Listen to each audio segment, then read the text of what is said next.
Muy buenos días, mi nombre es Lisneidy Sairit Barrera Hincapié, participante en el encuentro interinstitucional de semilleros de investigación. Mi ponencia se titula Características comunicativas de la tartamudez en el bilingüismo, una revisión sistemática, en autoría con la fonoaudióloga Andreina Constanza Vera Antolines.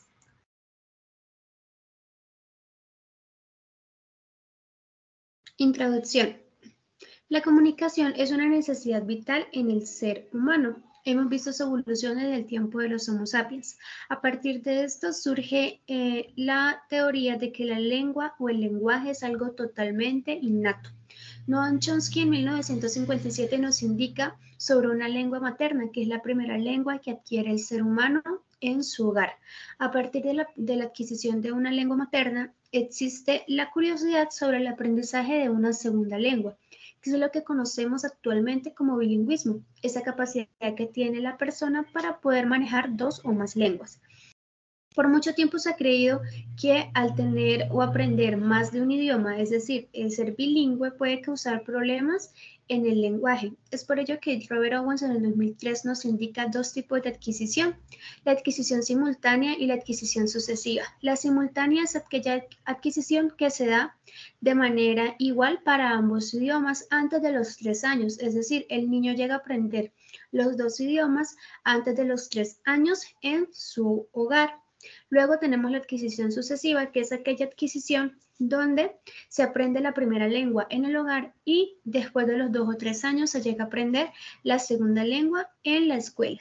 Por otro lado, tenemos a Franklin Susanivar en el año 2016, que nos indica que el habla es una compleja relación de procesos neurolingüísticos, neurofisiológicos, neurosensoriales, neuromusculares y la actividad psíquica, que le llega a permitir a una persona en concreto poder comunicar sus ideas y pensamientos.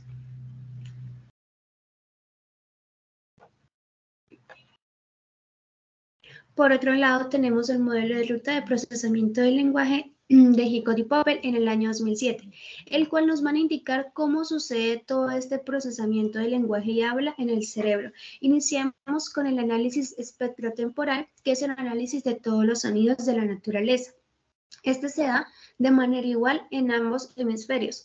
Por otro lado, tenemos la red fonológica, que se da exactamente en el hemisferio izquierdo, que posee dos corrientes. Esta red fonológica es la que se va a encargar de identificar fonológicamente los sonidos. Tenemos la corriente ventral y la corriente dorsal.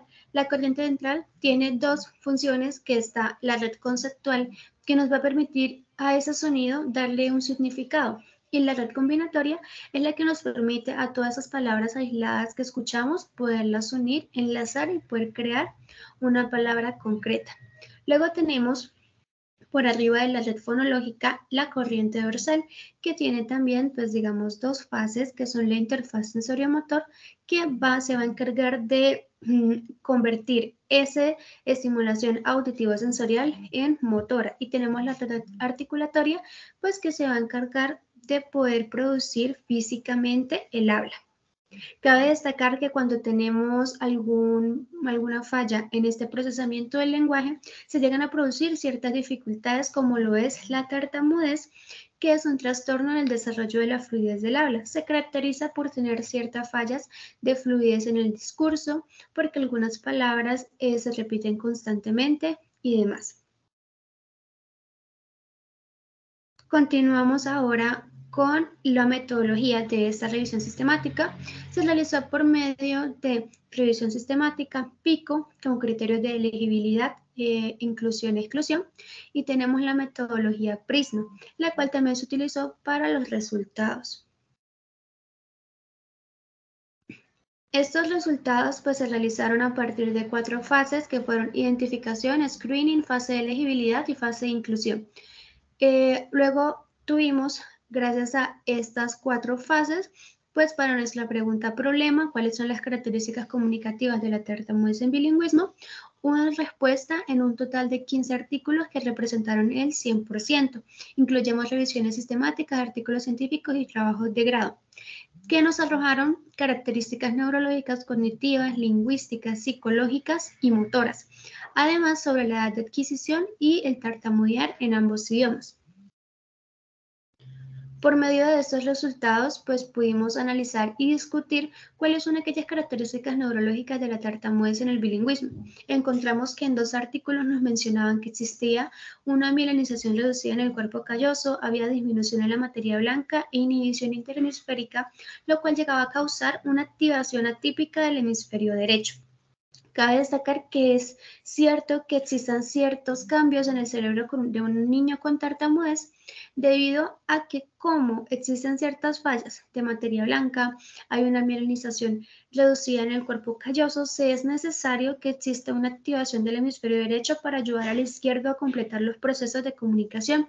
Sustentando lo anterior, recordemos que Hicot y Poppel nos indicaban que solamente el análisis de los sonidos se hacía en el hemisferio derecho y que la parte fonológica, semántica y léxica en el hemisferio izquierdo, pero en este caso ambos hemisferios empiezan a trabajar en la producción del lenguaje. Por otro lado, también encontramos las características que son las características de la tartamudez en el bilingüismo, pero desde la parte lingüística. Tenemos que en 4 artículos se van a referir sobre que existen tartamudeo más en palabras de función que en palabras de contenido. Y también tartamudear en la pronunciación inicial del habla. Cabe destacar que esta última es muy importante que se aclare que es una característica más propia de la tartamudez y no tiene nada que ver con el idioma que se esté hablando. Ahora, tartamudear en palabras de función más que en de contenido, ya que las palabras de contenido son aquellas que tienen un significado semántico, sustantivos, verbos, adjetivos. Las palabras funcionales, como pronombres, conjunciones y artículos, son aquellas palabras que no o carecen de un significado semántico, por ende necesitan de mayor planificación para los niños, incluso sustentando lo anterior. Robert Owens nos indica que los niños aprenden primero las oraciones sustantivas que no requieren tanta planificación que oraciones subordinadas que requieren mayor planificación. Continuando, ahora pues tenemos las características motoras de la tartamudez en el bilingüismo. Estas características, pues en 2 artículos nos mencionaban que tenemos un tiempo de reacción mucho más lento, hay tareas diacocinéticas monosilábicas, hay una actividad disminuida del núcleo caudado y disminución de áreas suplementarias. Sustentando lo anterior, es muy importante destacar que existe una falla en la fluidez del discurso debido específicamente a esa actividad disminuida del núcleo caudado. Franklin Susaníbal nos indica en el año 2016 que este núcleo caudado es muy importante para 2 procesos, el feed-fat y el feed-forward, que se van a encargar de darnos un discurso fluente. Al haber esa actividad disminuida, se afecta la fluidez del discurso verbal. Continuando, ahora tenemos las características cognitivas de la tartamudez en el bilingüismo. Tenemos que en un artículo nos mencionan que existe un mayor efecto positivo en el rendimiento escolar, las actividades cognitivas son más desafiantes, se hacen con mayor facilidad y existe una ventaja bilingüe. Sustentando lo anterior, es muy importante recordar que Robert Owens en el año 2003 también nos está indicando que los niños que manejan un segundo idioma o son bilingües tienen esta ventaja bilingüe que es gracias a estar cambiando constantemente de idioma. Entonces, ellos son mucho más desafiantes en cuanto a las actividades, también pues tienen un mayor rendimiento escolar, incluso son mejores en actividades que tienen que ver con la gramática, en actividades de lectura, y es por ello lo que se cataloga como una ventaja bilingüe. También encontramos, por otra parte, las características psicológicas de la tartamudez en el bilingüismo, que la mencionan en 2 artículos. Tenemos que los niños sufren de victimización de sus compañeros, hay agresión física, hay aislamiento, autopercepciones negativas y menor autoconfianza.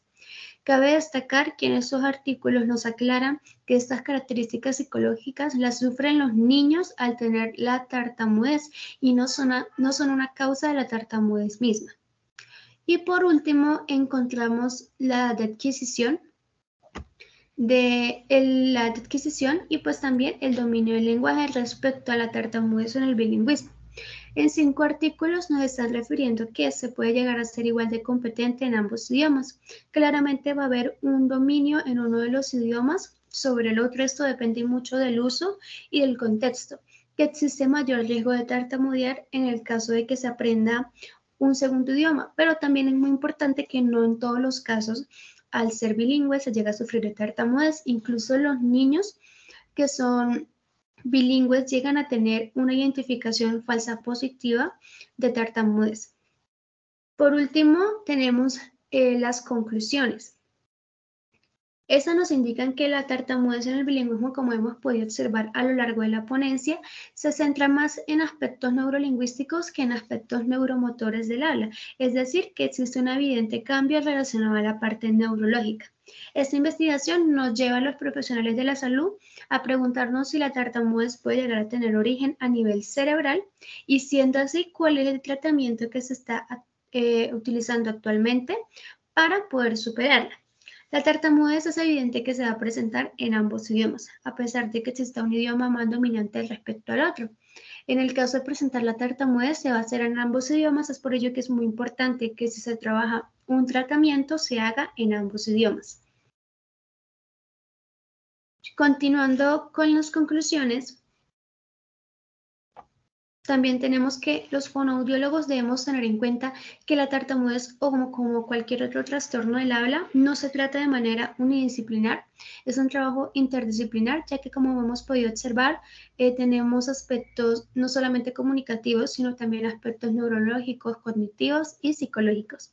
Por último, para concluir, esta revisión sistemática lleva a realizarnos como fonoaudiólogos varias interrogantes. Una de ellas son cuáles son las evaluaciones interdisciplinares que le van a permitir conocer la causa y las características neurológicas, comunicativas, cognitivas y psicológicas de la tartamudez. Ahora encontramos las referencias bibliográficas.